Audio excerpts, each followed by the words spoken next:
clase, pero hoy tenemos sesión, esta sesión algo con Alexis Gilio Chirón, él bueno, el doctor es especialista en materia penal y su clase de día de tenemos, en esta sesión, no, nada, pero no presentes para la edición. Bueno, yo creo que hicimos ponencia y las este,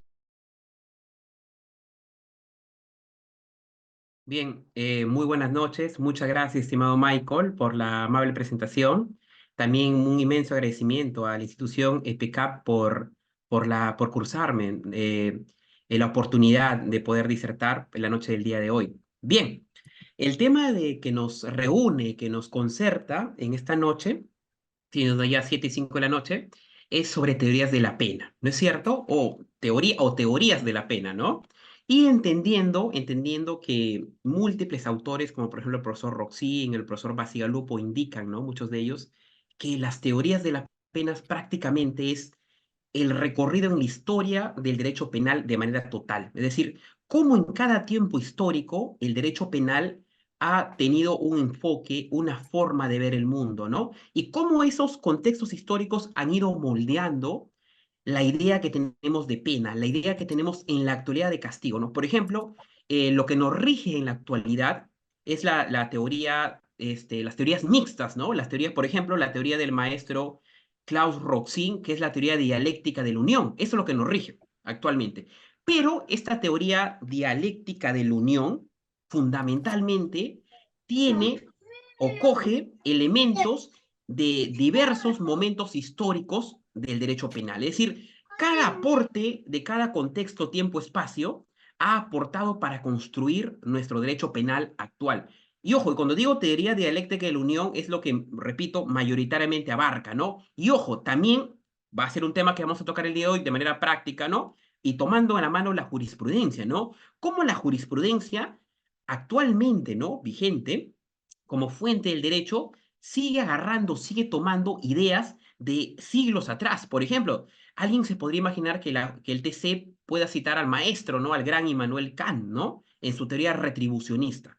Entonces, vamos a ver cómo el derecho penal ha ido marcando en cada época un enfoque, ya sea influenciando, ojo, como dice Foucault o como dice el maestro Zaffaroni, influenciado por temas sociológicos, culturales, religiosos, sociales, políticos.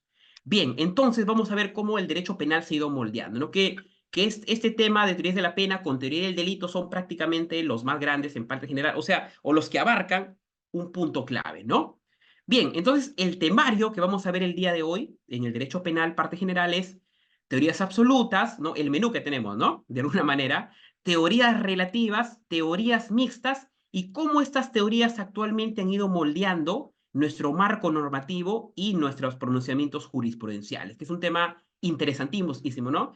Porque, y también antes de ello quiero indicar, ¿no? Que así, por ejemplo, este tema de teorías de la pena es este tema lo que busca es justificar que el castigo sea válido.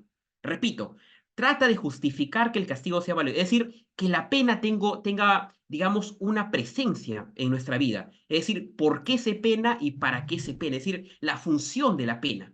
Ojo, este tema es lo que rige en la actualidad y también es válido mencionar que hay también teorías abolicionistas o minimalistas, ¿no? Por ejemplo, el profesor Barata, el profesor Luigi Ferraioli, que defienden las teorías minimalistas, ¿no? Quiere decir que el derecho penal, si bien no puede abolirse o desaparecerse el derecho penal, pero hay que reducirlo, ¿no? Que no todo sea derecho penal o que no el derecho penal baje en su gradualidad en la presencia social.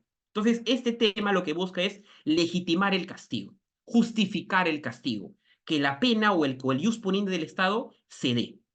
Bien, entonces vamos a partir el día de hoy. Y si hubiera alguna pregunta, de mi parte, encantadísimo, porque este es un tema de derecho penal, pero también que toma fuertes elementos sociales, políticos y religiosos, ¿no? Como lo vamos a ver a continuación. Bien, entonces el esquema general, vemos acá teorías de la pena, que hemos dicho que son las teorías que buscan, que legitiman el castigo, que dicen que sí se debe castigar. Y aquí hay diversas teorías, ¿no? Las teorías absolutas, y repito nuevamente y quiero adelantarme, de estas teorías que vamos a estudiar, todas se aplican en la actualidad, a excepción de la prevención especial negativa. Es decir, cuando el maestro Klaus Roxin arma su teoría de la dialéctica de la unión que nos rige la teoría mixta, toma estos modelos teóricos, a excepción de la prevención especial negativa. ¿Y por qué no? Bueno, es algo que vamos a matizar, pero me adelanto que esta prevención especial negativa no se toma porque va al derecho penal de autor, es decir, va a la peligrosidad del autor. Y eso obviamente en nuestra realidad está proscrito, ¿no? Porque en nuestra realidad se penaliza el derecho penal de acto. En cambio, esta teoría de la prevención especial negativa penaliza el derecho penal de autor. Me adelanto, ¿no? Porque lo vamos a explicar más adelante con mayor detenimiento, precisión y ciencia, ¿no? Bien, primer punto, teorías absolutas. Acá vemos la expiación, que ya me adelanto también que es un tema, tiene una carga religiosa, la retribución moral del maestro Immanuel Kant, ¿no? El retribucionista, ¿no? La retribución jurídica del maestro George Hegel. Así, estos tres puntos van a ser las teorías absolutas. Lo que buscan estas teorías absolutas, y paso a la siguiente página, es castigar de manera proporcional. Castigar para volver al cauce normal. Y ojo, ojo, estas teorías absolutas, como ven en la presente lámina, miran hacia el pasado. Otro punto más, la pena se justifica en sí mismo, dicen. Entonces, puntos clave, ¿no? Vamos ahí. Y ojo, estas teorías absolutas, lo que se busca es solamente castigar. Es decir, una persona se portó mal, ¡boom!, que le caiga ahí el ius poniente del Estado. Pero se diferencian de las relativas, es que esas teorías absolutas dicen, no, ya, la persona se portó mal, hizo 4X de daño jurídico, de daño al bien jurídico, entonces el Estado tiene que castigarlo por ello. Y por ahí se preguntan, ¿no? Pero ya, está bien castigarlo, pero ¿no sería mejor prevenir o con ese castigo no sería mejor resocializar a ese reo, rehabilitarlo? Y Kant dice que no. ¿Por qué? Porque dice que el ser humano es un fin en sí mismo y solamente la persona debe pagar por el daño que ha hecho y de ahí nada más tiene que darle al Estado. Mientras las teorías relativas se llaman relativas o digamos o teorías que buscan la utilidad o buscar un fin a la pena. En las teorías absolutas la pena solo sirve para castigar, dicen. En las teorías relativas la pena tiene un fin útil, un fin social. Y por eso acá existen las palabritas, ¿no? Prevención general y prevención especial. Entonces, partimos por ahí, ¿no? Las teorías absolutas solo buscan castigar y nada más, y las teorías relativas dicen que sí, bueno, hay que castigar, ¿no? Se portó mal, dañó el bien jurídico, pero no solo debe quedarse en el castigo, sino hay que ir más allá, que ese castigo debe servir para prevenir, que ese castigo debe servir para generar conciencia, que ese castigo debe seguir, ese ius poniendo del Estado, para que cuando la persona se portó mal, tratar a la persona, tratar de que el Estado, a nivel penitenciario, pueda reeducar, remoralizar, rehabilitar y reinsertar a ese reo a la sociedad. Entonces, son posiciones muy marcadas, ojo, ¿no? Muy, muy marcadas. A ver, entonces partimos. Por ello, podemos decir que las teorías absolutas miran hacia el pasado y dice que no, la pena se justifica en sí misma porque solo buscan el castigo, ¿no? Que la pena debe aplicarse y de ahí nada más. En cambio, las teorías relativas dicen que las penas no es una justificación por sí misma, ¿no? Sino que hay que ir más allá, hay que buscar una utilidad, un fin a la pena. Entonces, por esto, ellos miran hacia el futuro los que defienden las teorías relativas, ¿no? Que valgan verdad, estas son las teorías que más aplican a nuestro país, ojo, ¿ah? Bien, partimos por el primer punto, las teorías absolutas. Ideas claras, a ver, ideas claras. Dice acá, la pena se justifica en sí mismo porque, obviamente, porque estas teorías absolutas solo buscan el castigo, ¿no? Otro punto importante es retribución por el mal causado. Retribución por el mal causado. ¿En qué sentido? A ver, vamos a ver algo, ¿no? La palabra, en términos generales, retribuir es dar algo por una acción, ¿cierto? Retribución. Por ejemplo, ¿no? Una persona trabaja todo el día y dice, vamos a retribuirlo económicamente, dice, ¿no? Vamos a darle un dinero. Una persona, digamos, saca 20 en el colegio, 20 en la universidad y vamos a retribuirle con un premio. Entonces, retribución es dar algo por algo que ha cometido esa gente, ¿correcto?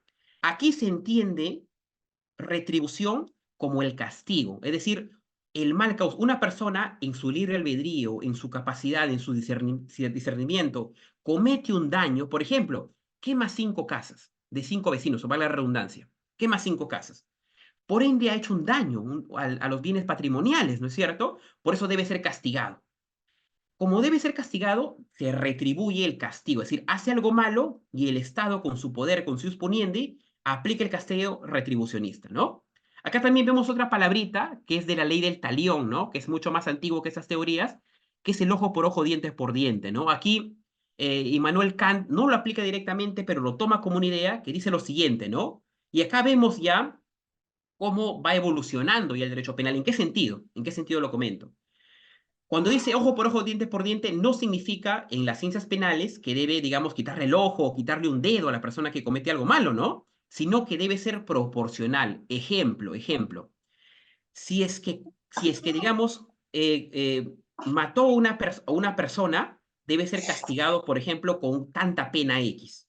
Si mató a 10 personas, obviamente el castigo va a ser mayor, ¿no es cierto? Ojo por ojo. Tiene que ser proporcional al daño causado. Otro punto importante, miran hacia el pasado, correcto, miran hacia el pasado porque los retribucionistas dicen, ¿no? La persona no hay que meterlos en su vida, dicen. Pero si la persona, en base a su libertad, a su libre albedrío, se porta mal, ya cometió el delito, ya cometió el daño. Recién cuando comete el daño vamos a saltar nosotros, dice. Y saltan, obviamente, mirando hacia el pasado, ¿no? Mirando quién cometió el daño. ¿Correcto?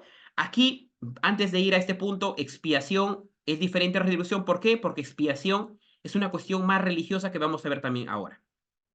Bien, esas teorías absolutas se manifiestan en 3 bloques, ¿no? En la expiación, en la retribución moral de Kant y en la retribución jurídica de George Hegel en Alemania, ¿no es cierto?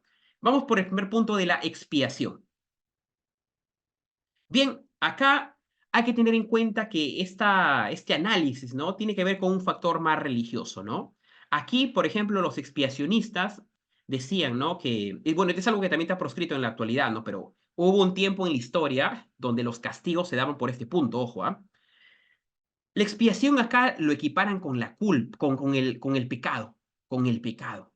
Es decir, la persona se portaba mal y los expiacionistas lo equiparaban con el pecado. Y como era el pecado, ellos consideraban que el Estado no era importante, ¿no? Sino que si se portaba mal a nivel social, tenía que hacer una actividad intrínseca, purgarse espiritualmente, ¿no es cierto? Por ende, esto de acá se ejemplificaba con un arrepentimiento interno, es decir, le pedían perdón a Dios los que se portaban mal y pidiéndole perdón a Dios eran perdonados ya por el tema expiacionista. Evidentemente esto tuvo muchas críticas y por eso se proscribió, porque no hay forma de medirlo, no hay forma de verdad saber si es que si es que se castigó a la persona.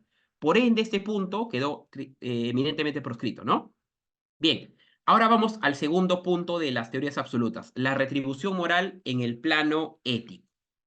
Acá vemos ya que aparece un gran exponente en Alemania, ¿no? Immanuel Kant. Immanuel Kant, ¿no? Immanuel Kant, él va por el plano ético. Aquí, digamos, en su obra Metafísica de las Costumbres, da, digamos, alcances brillantes. Y ojo, el Tribunal Constitucional ha citado a Kant en alguna ocasión, ¿no? Esta es la idea kantiana, la ha citado. Pero vamos primero a entenderla para ver después cómo la jurisprudencia la ha citado, ¿no? Bien, puntos clave del retribucionismo kantiano, ¿no? Retribución moral. Dice aquí, el individuo es un fin en sí mismo y la ley penal un imperativo categórico. Acá, por ejemplo, Kant dice lo siguiente, ¿no? Kant dice lo siguiente. Las personas tienen una libertad, un discernimiento, accionan, tienen, digamos, la posibilidad de portarse bien o de portarse mal. Si la persona, dice Kant, si la persona se porta mal, el Estado debe castigarlo. Ojo, pero al castigarlo, por ejemplo, le da 10 años de condena a la persona, ¿no?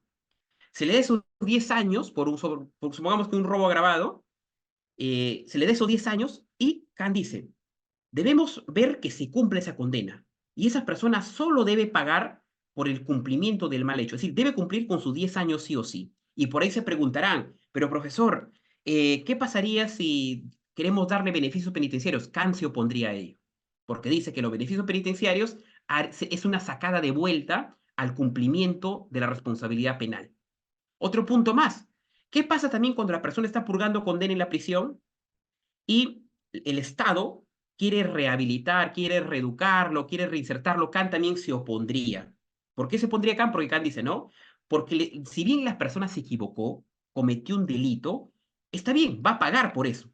Pero al pagar por ello, solamente pierde su libertad. No, la persona no es un objeto, dice. Porque si el Estado busca utilizar a la persona, busca estudiarla, busca resocializarla, Kant dice, no, la persona estaría siendo usada como un medio, estaría siendo usada como una cosa por el Estado. Y la persona tiene dignidad, tiene libertad. La persona, si bien está presa, pero tiene esa dignidad que evita que lo manipulen, que puedan jugar con él. Entonces, Kant se opone a ello, ¿no? Es la filosofía kantiana de retribucionismo.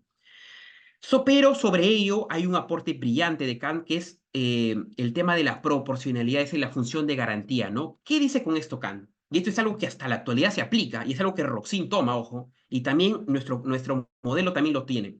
Aquí, por ejemplo, Kant dice, ¿no?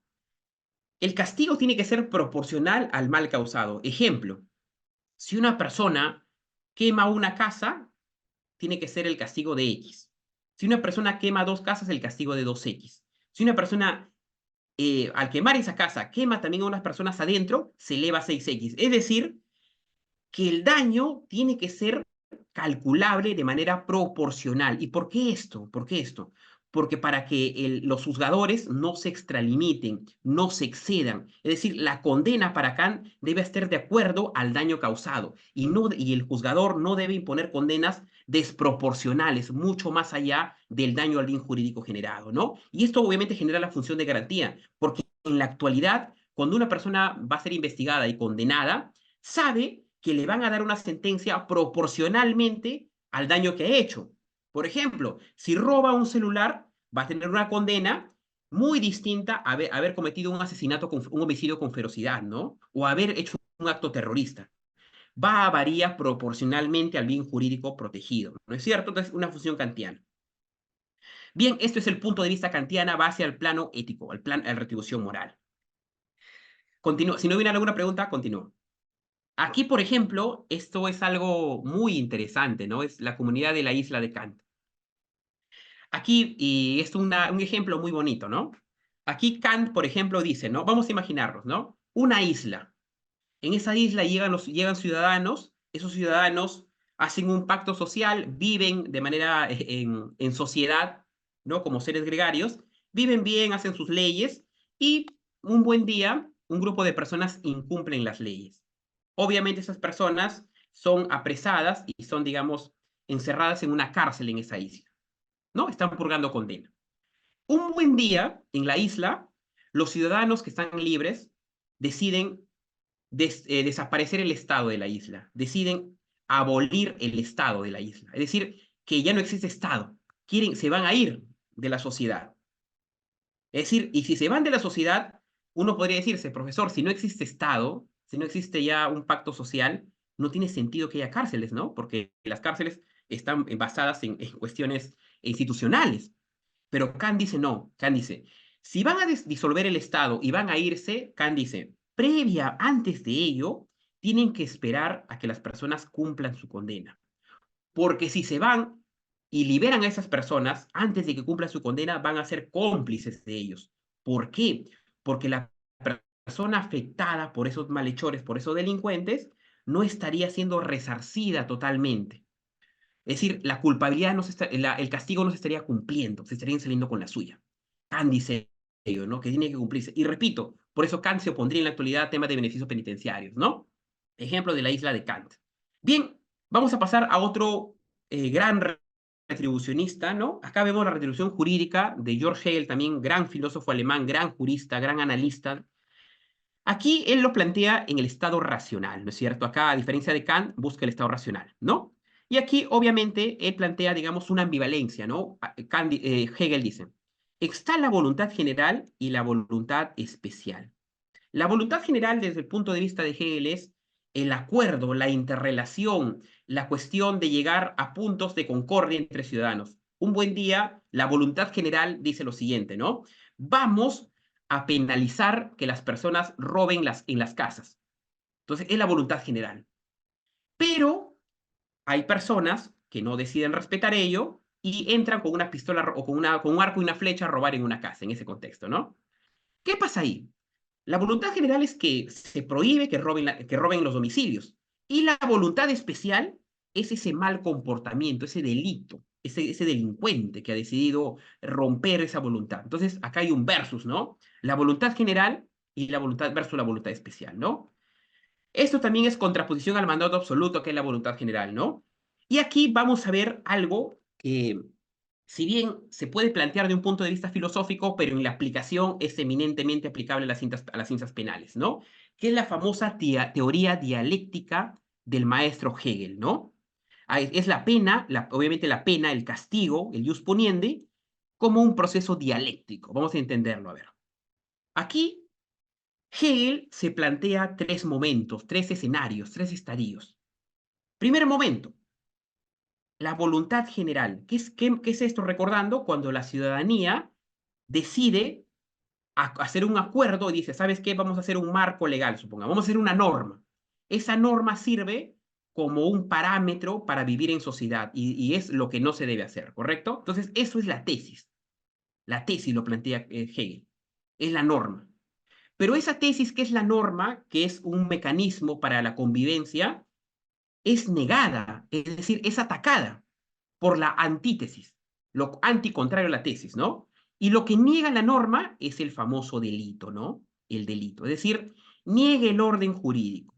Mientras aquí se establece un orden jurídico por voluntad general y por tesis, el delito, que es lo contrario, que es la antítesis, niega esto. Entonces, ahí ya se produjo un enfrentamiento, ¿no? Se produjo una alteración, se produjo una anomalía social. Entonces, ya hay un caos. Y para solucionar ello, tiene que haber algo que, así como hay contradicción de la tesis, también hay algo que contradiga o rebata esto, ¿no? Que destruya esto. Para eso aparece la síntesis.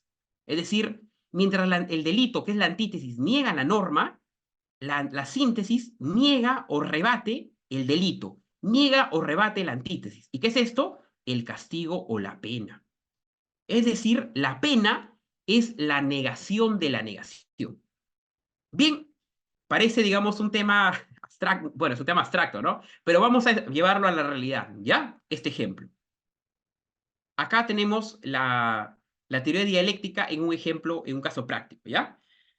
Vamos a suponer que la tesis es nuestro código penal. Nuestro código penal, ¿no es cierto? Nuestro código penal.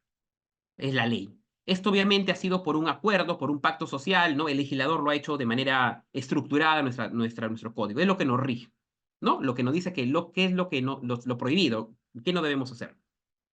Entonces, eso está rigiendo. Pero en la vida real existen delincuentes que contradicen esto, que rechazan esto. Entonces se llaman la antítesis.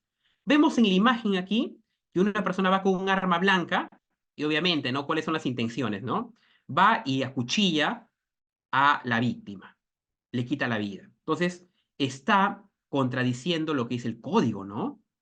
Está asesinando a alguien. Entonces, aquí el código ha sido vulnerado, ha sido violentado, y por ende, esta persona ha cometido este delito. Se generó el caos, ¿no? En este punto. Ahora bien, como se ha generado este caos, Hegel dice que esto tiene que ser subsanado, tiene que ser rebatido este punto.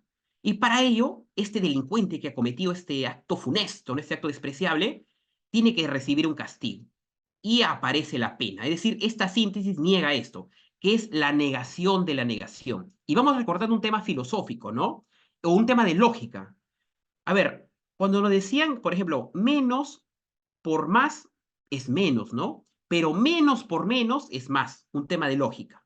Aquí vemos, por ejemplo, que la negación de la negación viene a ser un efecto positivo. Al aplicarse la pena, vuelve el orden. Al aplicarse la pena, se hace justicia. Esto es la famosa, el estado racional o la teoría dialéctica de Hegel. Bien, si acá hubiera alguna pregunta, de mi parte encantado, si no, pasamos al otro bloque, que son las teorías relativas. Las teorías relativas. Ujú.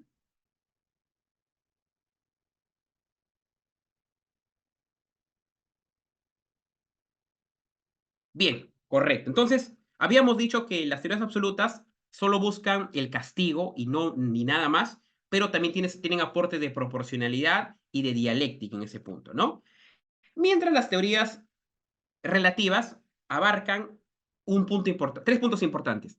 Utilitaria, es decir, que buscan que la pena tenga una utilidad, un fin social, que sean preventivas, ¿no? Porque al derecho penal muchos se le critica, muchos se le cuestiona porque llega cuando ya pasó lo malo, ¿no? Es decir, es mejor prevenir el delito. Por ejemplo, podemos ver las medidas de seguridad, ¿no? Cuestiones de garantía, ¿no? Y obviamente, como quieren prevenir, miran hacia el futuro.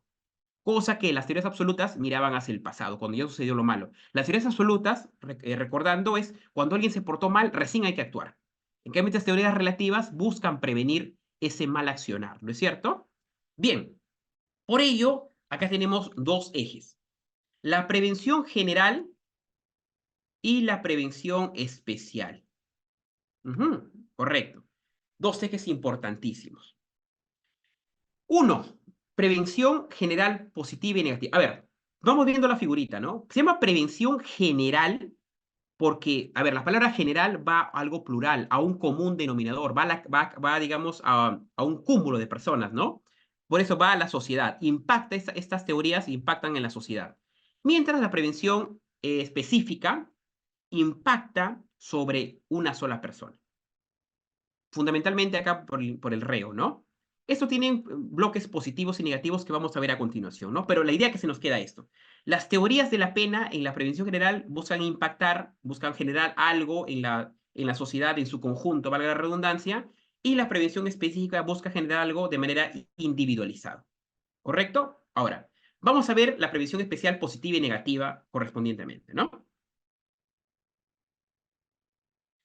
Primer punto, prevención general negativa. Acá vemos a von Feuerbach, ¿no? ¿Qué quiere decir esta prevención general negativa? Que esto también que Roxin lo aplica y lo vamos a ver al final. A ver, vamos a suponer que por una pena de robo de celulares, vamos a suponer ya, por robo de celulares se da una cadena perpetua. A ver, al dar esa cadena perpetua, ¿qué generaría en el potencial delincuente? ¿Y qué generaría en la sociedad? Obviamente lo que busca es intimidar, busca disuadir, busca en base a una coacción psicológica evitar que haga eso algo malo. ¿O qué pasaría si, como pasa en otros países, ¿no?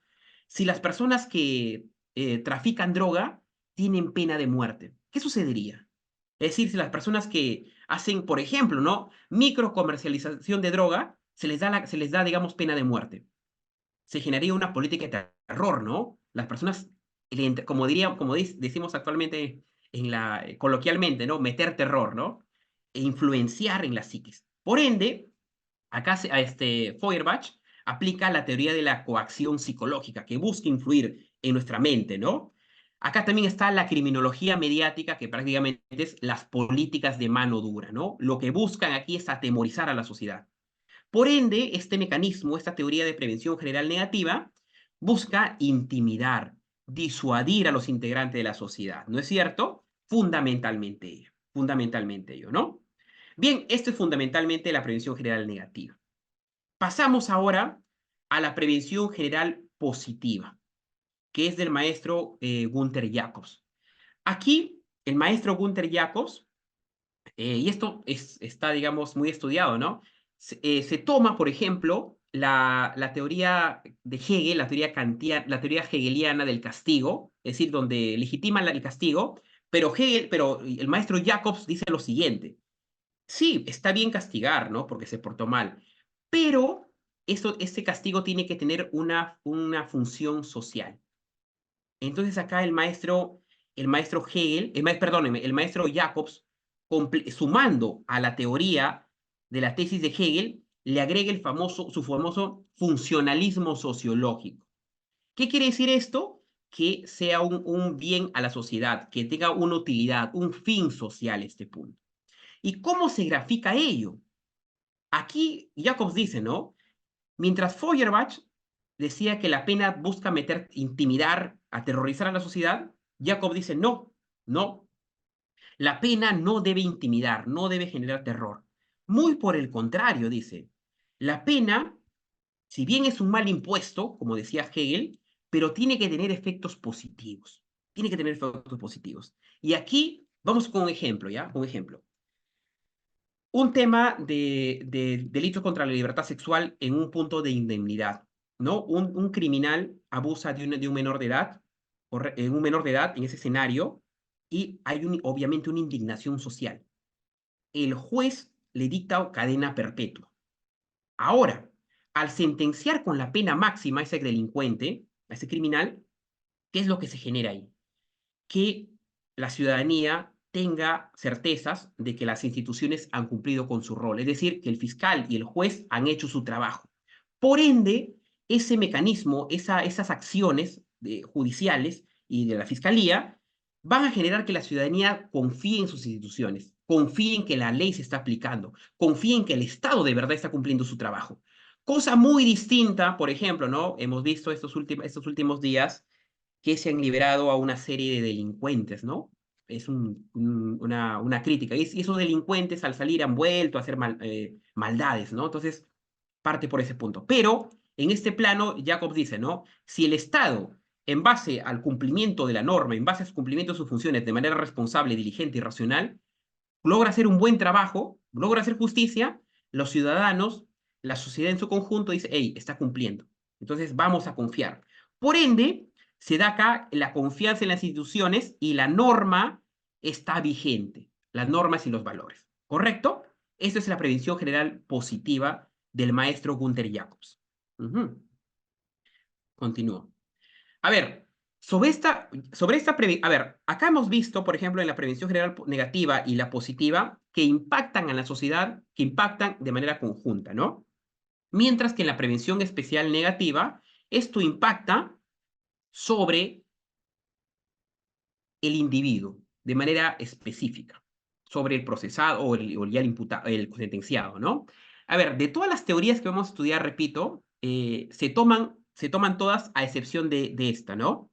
¿Por qué? ¿Por qué? Porque aquí, repito, aquí está el derecho penal de autor y no el derecho penal de acto, lo cual en nuestra sociedad está proscrito, ¿no? Aquí esta teoría se basa en la peligrosidad del autor y no en el daño o en el efecto del delito, ¿no? En la conducta. Se basa más en la persona que en lo general. Aquí obviamente vemos el positivismo criminológico y acá vemos a grandes representantes, Ferri, Lombroso, Garófalo, ¿no? Otro punto de acá también es otra crítica, es que la presente, es decir, esta prevención general especial negativa, no presenta, digamos, no pone límites en la gravedad del delito, sino se basa en la peligrosidad. Es decir, no analiza el hecho delictivo, sino analiza la peligrosidad del autor, lo cual está proscrito en nuestra actualidad. Punto en este punto. Prevención especial positiva. Acá está Frank von Litz, ¿no? En Alemania, ¿no? Aquí von Litz, y esto es algo que se escucha mucho en las noticias y en las clases, ¿no? Porque prácticamente los términos que vamos a escuchar acá son algo muy comunes, muy repetitivos, ¿no? Acá vemos la famosa prevención especial positiva. Vemos acá el programa de Marburgo, es decir, donde fue generado, y aquí von Litz dice lo siguiente, ¿no?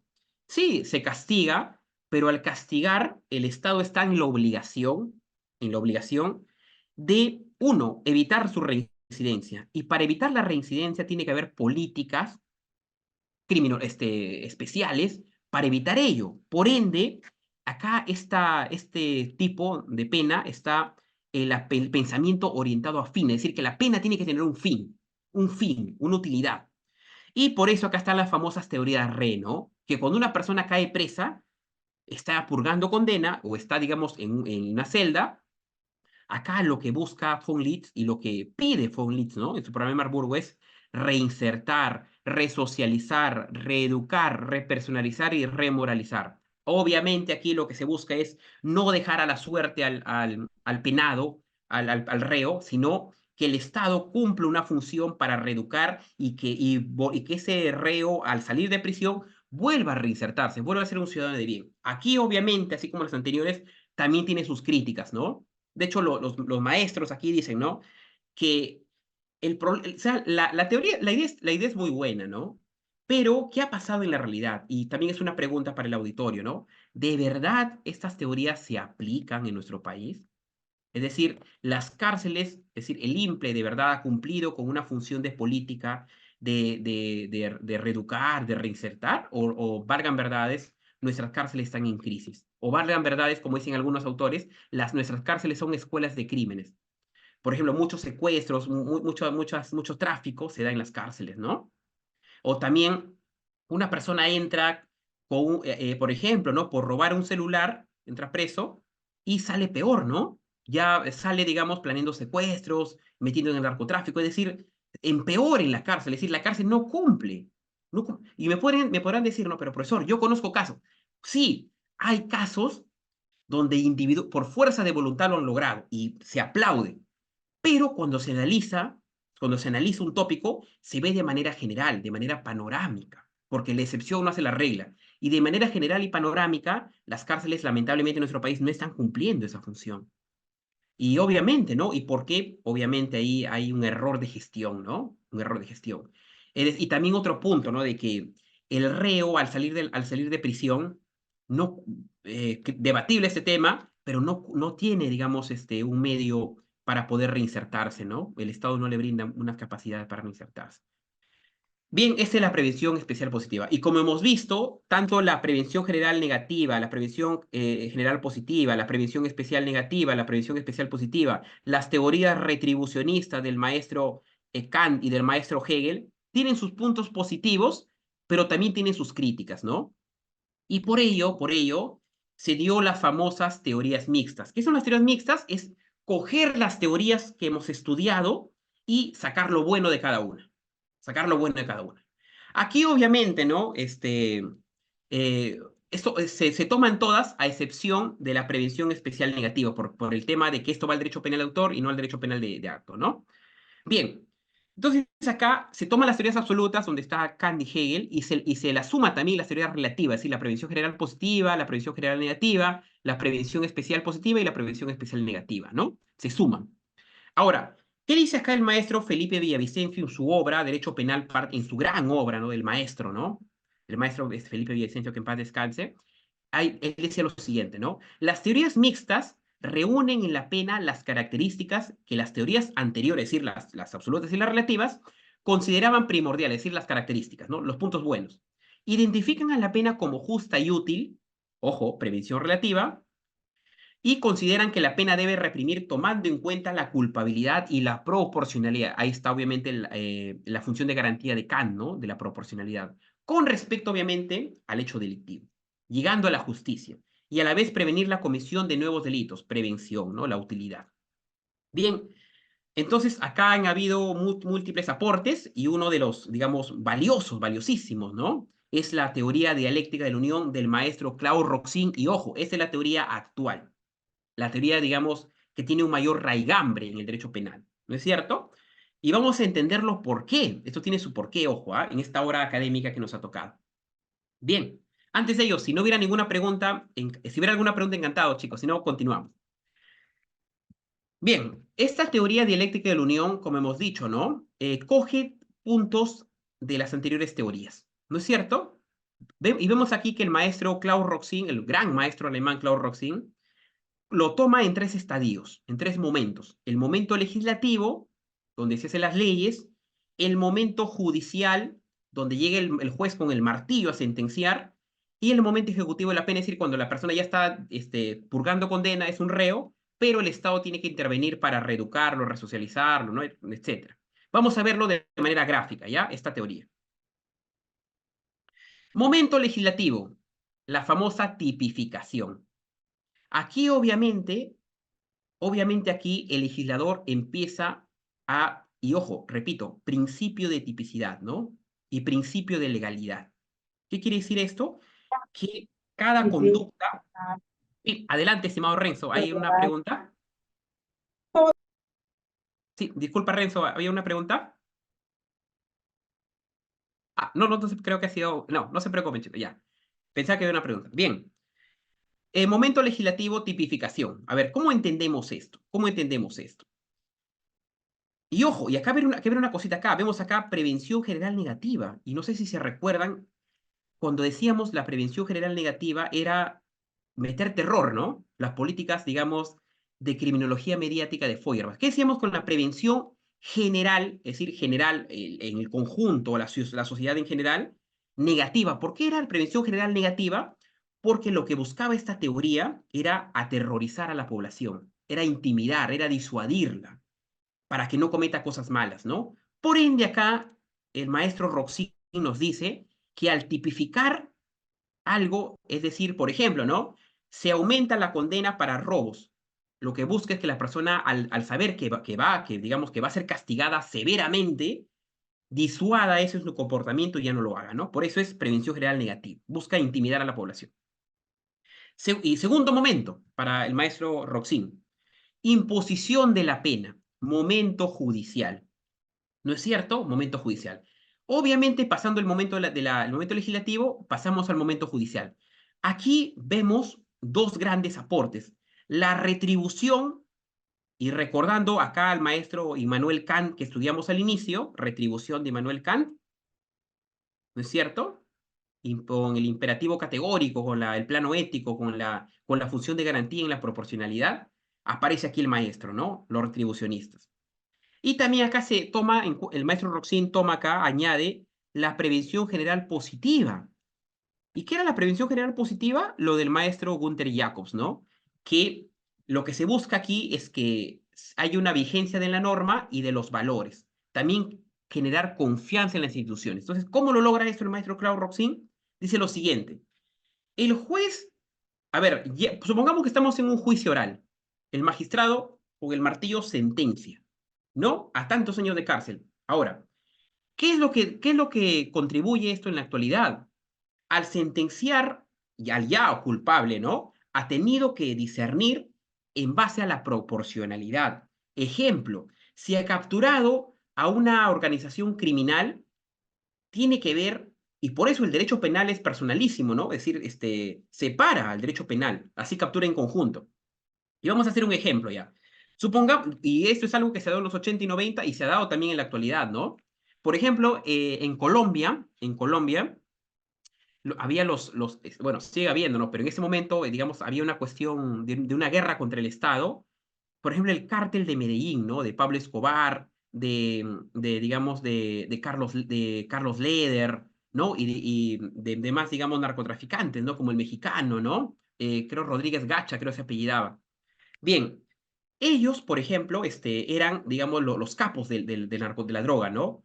Pero ellos también tenían sicarios, también tenían contadores, tenían, digamos, personal que transportaba la droga. Ahora, cuando capturaban, por ejemplo, cuando empezaron a desarticular esa organización, o cuando capturaban a los miembros de esa organización, cada uno tenía un juzgamiento distinto. Por ejemplo, ¿no? Capturaban a un sicario y lo enviaban a la cárcel, ¿no? De Colombia. Porque, digamos, ha cometido crímenes, pero no estaba al nivel de Escobar o no estaba al nivel de Carlos Leder. Por ejemplo, cuando capturan a Carlos Leder, ¿qué es lo que hacen? Lo extraditan a Estados Unidos. Lo extraditan. Lo llevan a purgar condena. Cosa que no pasaba con los delincuentes menores, ¿no? De su organización. En México, por ejemplo, ¿no? El Chapo, cuando capturan a Joaquín Guzmán Loera, o más conocido como el Chapo Guzmán, ¿qué es lo que hacen, no? Lo capturan y lo llevan a Norteamérica. También en los últimos años han capturado a su hijo, a Ovidio Guzmán, y también, si no me equivoco, también lo han llevado a Norteamérica, ¿no? Pero a los demás miembros de su organización no los han llevado. Por eso hay ese nivel de proporcionalidad, ¿no? Es decir, por ejemplo, ¿no? Repito el ejemplo, a una persona se le va a juzgar de acuerdo al bien jurídico dañado. De acuerdo, por ejemplo, no es lo mismo hurtar una laptop que cometer el delito de feminicidio, ¿no? Proporcionalidad. O no es lo mismo, por ejemplo, un robo a un robo agravado. Varía. Proporcionalmente se le debe condenar. La pena aumenta de acuerdo al daño o al bien jurídico o a las condiciones como se dieron el delito, ¿no? Y también prevención general, ¿por qué? Porque el juez, al imponer la condena, una condena correcta, la gente confía en las instituciones, dice, se está haciendo justicia, están haciendo su chamba, dice, ¿no? Bien, una vez impuesta la condena, obviamente ese sentenciado va a la cárcel a cumplir una condena, ¿no es cierto? A cumplir el tiempo, ¿no? A pagar con la sociedad. Pero Roxin dice, y tomando a von Litz en su programa de Marburgo, dice, no se le debe solamente botar a la cárcel a la persona, sino que el Estado tiene que intervenir en su vida. ¿En qué sentido?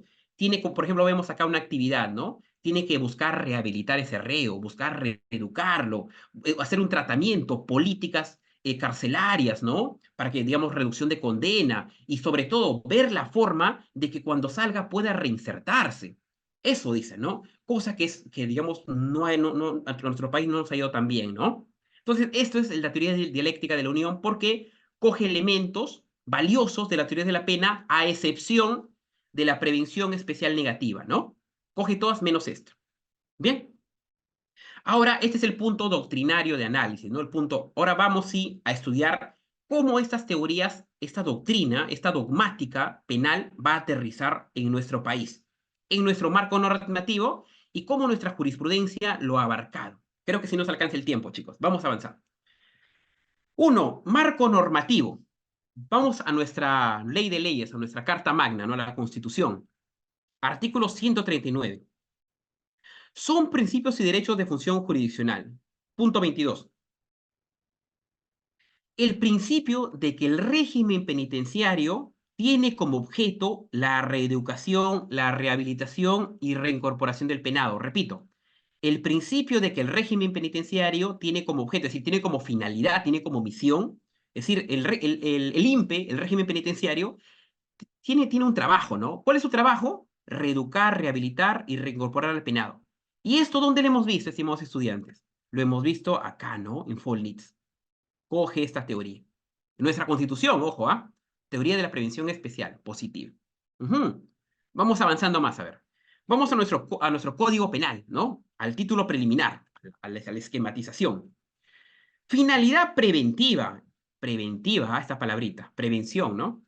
Este código, se refiere al Código Penal obviamente, tiene por objeto la intervención, perdóneme, la prevención de delitos y faltas como medio protector. Entonces busca prevenir. ¿Y esto dónde lo hemos visto? Lo hemos visto acá, ¿no? En la prevención general y la prevención especial. Es decir, el Código Penal se aterriza en esas teorías, toma esas teorías. Artículo 9. Funciones de la pena. La pena tiene función preventiva, protectora, resocializadora, y ojo, función preventiva, le hemos visto, ¿no? Y función protectora y resocializadora, nuevamente vemos al maestro von Litz, ¿no? Que aparece. Bien, esto es nuestro marco normativo. Vemos acá que, ojo, hasta acá estamos viendo que están hablando de la prevención general, ¿no?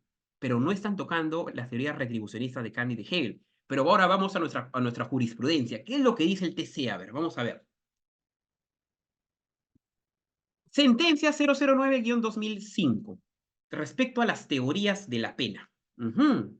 Las teorías retributivas, es decir, lo que habíamos estudiado aquí, con Kant y con Hegel, ¿no? Teorías retributivas, dice aquí. Las teorías retributivas carecen, dice aquí, obviamente una crítica fuerte, ¿ah? Carecen de todo sustento científico y niegan la dignidad humana, reconocida en el artículo 10 de la Constitución Política del Perú. Ojo, repito, para el TC las teorías retributivas, es decir, de las teorías de Kant y de Hegel, niegan la dignidad humana, es decir, el TC las critica fuerte, ¿no? Pero dice acá, ojo, no todo es blanco y negro, ¿no? Sin embargo, dice el TC, no se desconoce que toda pena lleva consigo un elemento retributivo. Interesante, ¿no? El TC dice que el elemento retributivo, a pesar de todo, no niega que esté presente. ¿Y esto por qué? Porque así haya prevención, también el castigo tiene que ser presente. El bien jurídico ha sido dañado y cuando se da el daño, tiene que por eso el Estado tiene el ius punire, tiene el monopolio de la violencia, actúa con un medio retributivo. Otro que más dicen en esa sentencia, el TC. Las teorías preventivas, es decir, la especial y la general que hemos estudiado, donde está Jacobs, está von Litz, Feuerbach, ¿qué dice aquí? Respetan la dignidad y éstas se convierten en el mejor medio para reprimir el delito. Entonces, están de acuerdo más con las teorías de la prevención, ¿no es cierto? La general y especial. Bien, ahora acá hay algo interesante en la jurisprudencia, antes que se me vaya el tiempo, chicos. Sentencia 3330-2004, concepto kantiano de dignidad, Immanuel Kant, el maestro alemán, ¿no? Fundamento 45. La persona, pues, está consagrada como un fin en sí mismo y por ende el Estado tiene la obligación de protegerla. Y eso Kant lo había hecho ya hace varios siglos, ¿no? Un fin en sí mismo la persona, ¿no? Y por ende, como es un fin en sí mismo, el Estado está obligado a proteger a la persona, ¿no? A brindarle garantías a la persona. Última jurisprudencia. Sentencia 0019-2005 respecto a la culpabilidad. ¿Qué dice aquí? Es preciso destacar, sin embargo, que ninguna de las finalidades preventivas de la pena podrá justificar y exceder, ojo, dice acá. Por más buenas que sean las teorías de la prevención, estas, por más buenas que sean, no se pueden extralimitar en el castigo. Tiene que, por eso, la culpabilidad, la función de garantía tiene que ser muy presente acá, algo desarrollado por los retribucionistas, ¿no? Y respecto a la prevención general, dice aquí, ninguna medida tendiente a la resolución del imputado podría anular el efecto preventivo generado por su vertiente positiva. Clarísimo, ¿no? Es decir, si bien digamos, para el TC, las teorías preventivas se convierten en el mejor medio para reprimir el delito, pero eso no le da carta blanca para que el juzgador pueda faltar al principio de culpabilidad y a la función de garantía y la proporcionalidad. ¿Correcto? Bien, bien. Esto ha sido el tema de teorías de la pena, analizado desde el punto de vista de la doctrina, de la dogmática y del punto de vista jurisprudencial, ¿no? ¿Cómo nos va hasta ahora en esta aplicación a nuestro país? Bien, si no hubiera alguna pregunta, de mi parte, encantado de participar y sobre todo, ¿no? Agradecer a EPCAP por la amable invitación, ¿no? Para mí ha sido un honor. También agradecer a Michael Tucto, ¿no? Por su invitación, ¿no? Por las coordinaciones, ¿no? Por la amabilidad en este sentido. Y si no hay ninguna consulta de mi parte, encantado nuevamente y nos vemos en una próxima oportunidad. Muchas gracias con todo, chicos. A ver si hubiera una pregunta por parte de los asistentes, hacia el doctor. Simplemente activa su audio y lo hace directamente, por favor.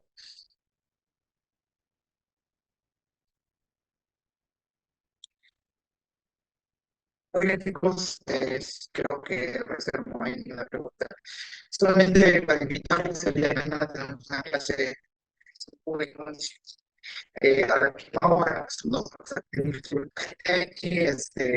yo vi de que por eso fijarse, por eso pues también la sección técnica. Muchas gracias, gracias por realizar este trabajo, tengo una oportunidad y agradecido a sus ponencias digamos, del profesionalismo que en el acto de los universitarios, derecho. Bien, muy amable por el apoyo, por la invitación y también gracias a todos por la atención, chicos. Gracias también, estimada Cintia Norma Cabrejos, por el mensaje. Gracias, muy bien. Bien, chicos, buenas noches y nos vemos hasta una próxima oportunidad. Cuídense mucho.